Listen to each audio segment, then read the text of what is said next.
Games can get pretty serious, so sometimes it is nice to get a bit of comedic relief. I introduce you guys to the joke character.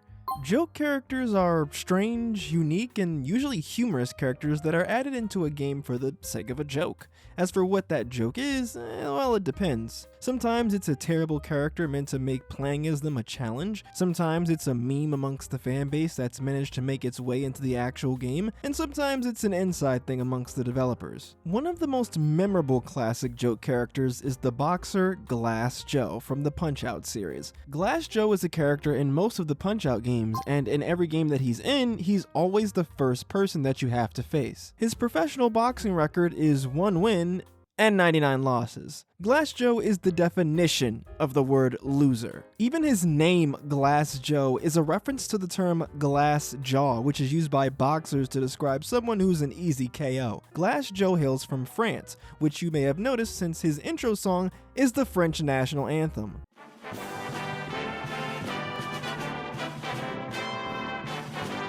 In Punch-Out Wii, Glass Joe decides it's time to fix his glass jaw, so he ends up going to the doctor, and he gets protective headgear, which he uses when you rematch him. While the headgear does help, Glass Joe still isn't strong enough to be considered a threat. For such an iconic character to the series, it's strange that he doesn't show up in Super Punch-Out for the Super Nintendo. Instead of Glass Joe, the first opponent in that game is Gabby J, who is also from France. He also weighs 110 pounds. He also has a record of 1 win and 99 losses. Heck, he and Glass Joe have the same initials. It always seems strange to me why they'd replace Glass Joe with a very obvious knockoff. However, it all makes sense if you read Gabby J's bio in the Super Punch-Out manual. Apparently, despite being 18 years older than him, Gabby J was actually a student of Glass Joe. By knocking out Glass Joe, Gabby J graduated from Glass Joe's boxing school and earned his one and only KO. Of course, that also makes me wonder, who was the one bum that Glass Joe managed to beat? Well, I know one guy who Glass Joe might have been able to beat. Hercule from Dragon Ball Z. Now, I know that DBZ is an anime, but the series has had plenty of fighting games. And in all of the ones I've played, Hercule is always a joke character. Hercule in the Dragon Ball anime is a fighter who won several of the World Martial Arts tournaments. But the only reason why he won is because the main characters didn't show up. Compared to normal people, Hercule might as well be Superman. The guy can rip phone books in half and punch through school buses with his bare hands. However, like I said, this is only impressive to normal people. Compared to Saiyans like Goku, Vegeta, and Gohan, Hercule might as well be a roll of wet toilet paper. Unlike the other characters, Hercule can't fly, so he uses a jetpack. He can't shoot energy blasts, so he just throws rocks. One of his attacks is to literally fart on you, and in his ultimate move in Tenkaichi 3, he doesn't even do anything. He gets clobbered, so he gets someone else to help him. As a kid, I absolutely hated this guy. He's a showboat who routinely gets the credit that the heroes deserve. One of his special moves in Budokai 3 is literally him taking a selfie. But as I got older, mellowed out, and took things less seriously, I began to appreciate just the absurd goofiness of this character. He's an absolute treat to watch in the show and to play as in the games. It's a shame Hercule wasn't in Dragon Ball FighterZ, but I am very sure that he'll make an appearance in Tenkaichi 4, considering Tenkaichi 3 lets literally anyone be a character.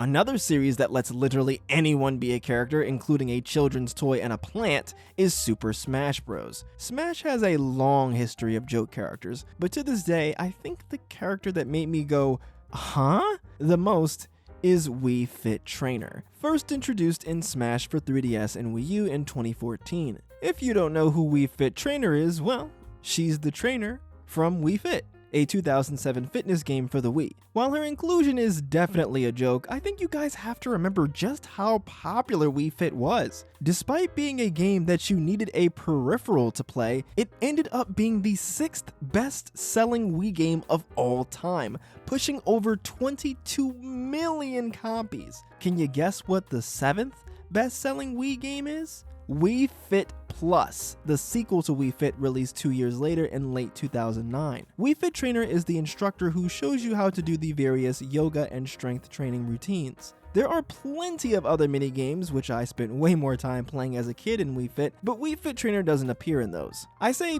she, even though technically Wii Fit Trainer is a gender-neutral character, given they have female and male versions in the Wii Fit games as well as in Smash, but no one cares about the male Wii Fit Trainer. When she was first announced, some people were negative, some were positive, but I feel like most people were just in awe of how out of left field her inclusion was. But by the time her reveal trailer was over, almost everyone was sold on her. She's just such a unique and one-of-a-kind character. I mean, her fighting style isn't even really fighting. She's just doing a bunch of yoga poses. It's absolutely hilarious that she's included in the series, and she's become a fan favorite character. Admittedly, I have a soft spot for the original Wii Fit, so I'm glad Wii Fit will forever be remembered thanks to Wii Fit Trainer being included in Smash.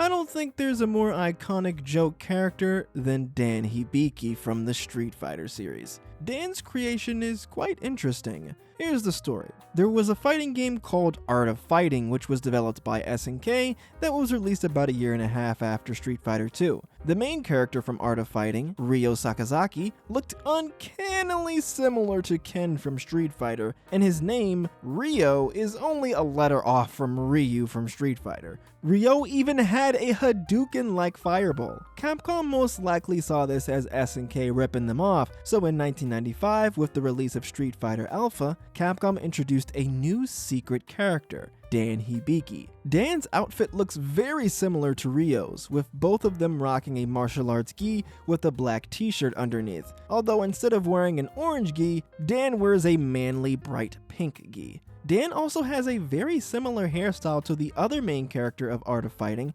Robert Garcia. Ryo has a little sister named Yuri. Later, it was revealed in Marvel Superheroes vs. Street Fighter that Dan has a little sister named Yuri Ko. Over the years, it seemed like Dan got more and more references to SNK series added to his character. This was made even funnier when Capcom and SNK eventually worked together on a crossover fighting game series. At the very least, it seems like SNK is pretty cool about the whole situation. Dan, on the other hand, is an absolute goofball. His version of the Hadouken barely leaves his fingertips before it disappears. His Shoryuken is not as good as the other Shotos, and he can't even spin with his Tatsumaki. The one cool thing Dan can do is taunt. Endlessly. In Street Fighter Alpha, all of the characters can taunt, but only once per round. Dan, however, can taunt as much as he wants. In Street Fighter Alpha 2, they even gave him a super combo that's just a really long taunt. Even though Dan is a joke character, he actually has a really sad backstory. His father, Go Hibiki, fought the final boss of the original Street Fighter, Sagat. While Go did manage to take out one of Sagat's eyes, Sagat managed to take Go's life. After that moment, Dan swore to defeat Sagat and get revenge for his father's death. He trained under Gouken, the same man who trained Ryu and Ken. However, when Gouken learned that Dan planned to use his training for revenge, Gouken kicked Dan out of the dojo. Dan had not yet finished his training with Gouken, so he developed his own fighting style using what he had learned. After leaving the dojo, Dan struggled in poverty. He couldn't even pay his phone bill, so when Blanca called Dan to tell him about the World Warrior tournament